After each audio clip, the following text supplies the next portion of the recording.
Hello, sir. Yeah, hi Aniket, how are you? Hi, Sanjeev, sir. I'm fine, sir. How are you? Very good ji. आप कहाँ से belong करते हैं और क्या करते हैं आप? सर मैं कंप्यूटर इंजीनियर हूँ। वैसे मैं बेंगलोर में जॉब करता हूँ, but I am from Gujarat. बताइए क्या क्वेश्चन है आपका? थॉटलेस माइंड, मतलब थॉटलेस स्टेट में कैसे जाए? Thought is keep going on, वो वहां से निकलने का कोई रास्ता नहीं है। योर क्वेश्चन इज बेसिकली ये नहीं कि हम थॉटलेस स्टेट में कैसे जाएं। क्वेश्चन ये है कि किस तरीके से ये जो थॉट है जो अभी हम पर हावी हो रहा है, यस। हम अपने हिसाब से इस थॉट को कंट्रोल कर सकें या मैनेज कर सकें। जब जरूरत हो थॉट की तो हम उसको यूज करें, जितनी जरूरत हो उतना यूज करें, और जब जरूरत नहीं है तो इस थॉट से हम फ्री हो सकें। हाँ, तो आपने एक सेशन में बोला था जैसे स्विच की तरह यूज कर सकते हैं। Right, exactly. हम स्विच की तरह यूज कर पाए अपने ही माइंड को, कि जब Yes. जरूरत है माइंड की। बहुत बार ऐसा होता है जब जरूरत होती है, सोच समझ करके हमको कुछ डिसीजंस लेने होते हैं, एक्ट करना होता है, तो एक स्विच है, ये ऑन हो गया। अब माइंड पूरी तरह से एक्टिव है, पूरी तरह से ऑन है, क्योंकि माइंड की जरूरत है हमको। अब नींद आ रही है ना, या सोने का टाइम है, अब उस वक्त माइंड की तो जरूरत नहीं है ना, क्योंकि जब तक माइंड एक्टिव रहा तो नींद कैसे आएगी? अगर सोचते ही रहे तो नींद नहीं आएगी। तो उस वक्त एक स्विच होना चाहिए कि अब ये माइंड ऑफ हो गया, ये जो थॉट है इसको हमने ऑफ कर दिया। तो अब ये क्वेश्चन है कि ऐसा कैसे हो, राइट? तो अब इसमें क्या होता है, आपको ये समझना है कि ये थॉट जो है इसकी रूट क्या है। थॉट क्यों उठते हैं हमारे अंदर थॉट उठते हैं।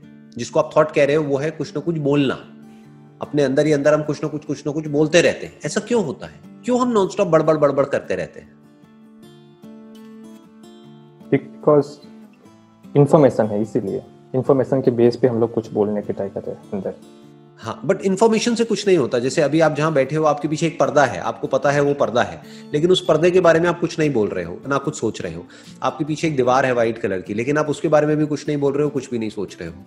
कुछ ही चीजों के बारे में आप सोचते रहते हो और वो रेपिटेशन में चलता रहता है।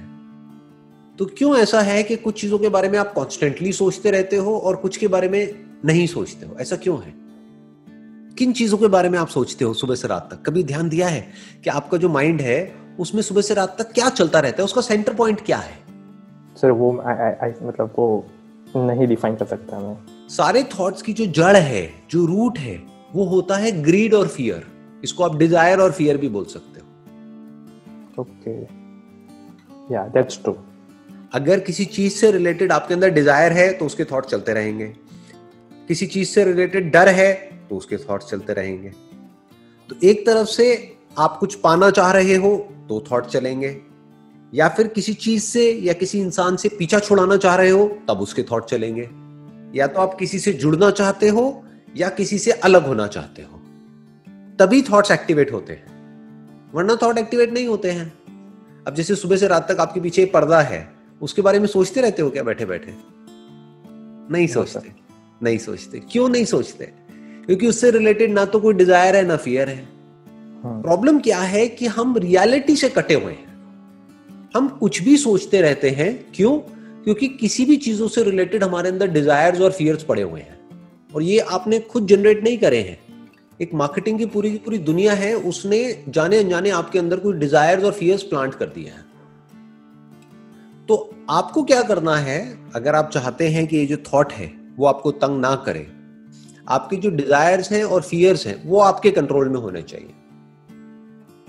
अगर आपके जो डिजायर्स हैं और फियर्स हैं वो रियलिटी पे बेस्ड है, तो वो एक सेन लाइफ है, मतलब एक लॉजिकल लाइफ है, एक सही लाइफ है। बट अगर आपके डिजायर्स और फियर्स इमेजिनेशन पे बेस्ड है, या फिर किसी और ने आपके माइंड में प्लांट कर दिए हैं, अब आपका माइंड रेस्टलेस हो जाएगा। अब थॉट्स अनलिमिटेड चलते रहेंगे। तो अब जो भी कुछ हो रहा है आपके आसपास में, उसको आपको क्वेश्चन करना होगा। अगर सारे पागल हैं तो इसका मतलब ये नहीं है कि हम भी पागल हो जाएं। अगर सारे बेवकूफ हैं तो इसका मतलब ये नहीं है कि हम भी बेवकूफ हो जाएं। Make sense?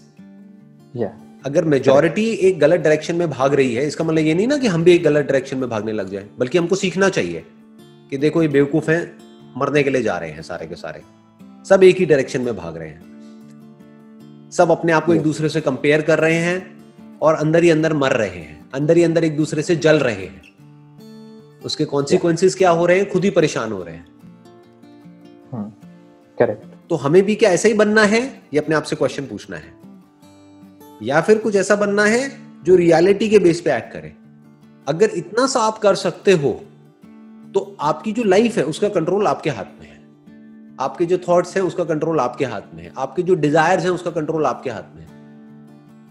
जैसे आपका कोई दोस्त है, मान लो आप और वो एक ही लेवल पे हो, एक ही कंपनी में जॉब करते हो, वो अफोर्ड नहीं कर सकता है, लेकिन कोई ऐसी बहुत महंगी गाड़ी लेकर के आ गया इंस्टॉलमेंट के ऊपर, तो क्या वो समझदार है, बेवकूफ है? बेवकूफ है। बेवकूफ है। तो आपको अंदर से पता होना चाहिए कि वो बेवकूफ है। उसको देख करके ये नहीं इमेजिन करने लग जाना है कि एक दिन मेरे पास भी ऐसी गाड़ी होगी। राइट। आपको ये समझना है, चाहे गाड़ी बड़ी हो चाहे छोटी हो, वो इतना मैटर नहीं करता है। At the end of the day matter क्या करता है कि मेरा माइंड कितना पीसफुल है, मैं अंदर से कितना खुश हूं, मेरे ऊपर स्ट्रेस कितना कम है, कहीं मैं अननेसेसरी अपने ऊपर स्ट्रेस तो नहीं क्रिएट कर रहा है सोसाइटी के प्रेशर की वजह से। कि आपके फ्रेंड सर्कल में सारे हैं, मान लो उनके पास एक तरह की गाड़ी है या उनका एक तरह का लाइफस्टाइल है, तो जरूरी नहीं है आपका भी वैसे ही लाइफस्टाइल होना चाहिए। तो अपने अंदर से बोलना है, अगर आपके ऊपर अनड्यू प्रेशर क्रिएट हो रहा है कि भाड़ में जाए पूरी की पूरी दुनिया, मैं अपने हिसाब से चलूंगा जो सही है। मेरी लाइफ का सेंटर पॉइंट होगा कि मुझे अपने डिजायर्स को और अपने फियर्स को कंट्रोल में रखना है। वो क्वेश्चन पूछने से आएंगे, मतलब वो कंट्रोल होंगे। राइट। और फियर भी अगर आप ध्यान से समझोगे ना, और जैसे जैसे बारीकी से आप समझते चले जाओगे, मैं ये दो बोल तो रहा हूं लेकिन एक्चुअल में दो नहीं है, ये एक ही है। डिजायर और फियर दो नहीं है, ये एक ही है। जिस चीज का आपके अंदर डिजायर होता है उसी के खोने का आपके अंदर डर भी होता है। जिसका डिजायर नहीं होता उसका डर भी नहीं होता। तो अपने डिजायर को बारीकी से समझना होगा कि मेरे अंदर किस किस तरह के डिजायर्स हैं, वहीं से थॉट्स उठते हैं। क्या वो सारे डिजायर्स इमेजिनेशन पे बेस्ड हैं या रियलिटी पे बेस्ड है? जैसे एक डिजायर है, मान लो आपको प्यास लगी है, पानी चाहिए, तो क्या ये इमेजिनेशन है? नहीं, ये रियलिटी है। तो ये डिजायर हमारे अंदर होना भी चाहिए। भूख लगी है, खाना चाहिए, तो ये डिजायर होना भी चाहिए। राइट। बट ये स्टेटस, मेरा स्टेटस बढ़ गया है, मेरा स्टेटस कम हो गया है, समझ गए? ये सब क्या है? ये सब इमेजिनेशन, ये सब कोई रियलिटी नहीं है। अपने माइंड में आपके ऊपर है, आप इसको कितना इंपॉर्टेंस देते हो। अगर हर तरह की इमेजिनेशन से आप फ्री हो सकते हो और रियलिटी में पूरी तरह से गढ़ सकते हो, तो ये जो आपके डिजायर्स हैं वो बहुत ही लिमिटेड हो जाएंगे। तो आपकी जरूरतें बहुत ही लिमिटेड हो जाएंगी। तो जब जरूरतें बहुत ही कम हो जाएंगी तो डर ऑलमोस्ट निकल जाएगा अंदर से। मतलब मान लो किसी की जेब में पैसा नहीं है लेकिन वो एक बहुत महंगी गाड़ी खरीद के ले आया। अब उसके अंदर डर है कि अगर मेरी नौकरी चली गई तो ये गाड़ी भी चली जाएगी, फिर मेरी इज्जत भी चली जाएगी, फिर मैं कहीं का नहीं रहूंगा। समझ गए? तो ये सब कनेक्टेड किससे है? उसके अनरियलिस्टिक डिजायर्स से, अनरियलिस्टिक एक्सपेक्टेशंस से, जो इमेजिनेशन पे बेस्ड है। रियलिटी में आप जितना गढ़ोगे, जितनी आपकी लाइफ सिंपल होती चली जाएगी, डाउन टू अर्थ होते चले जाओगे, उतना ही पीसफुल होते चले जाओगे।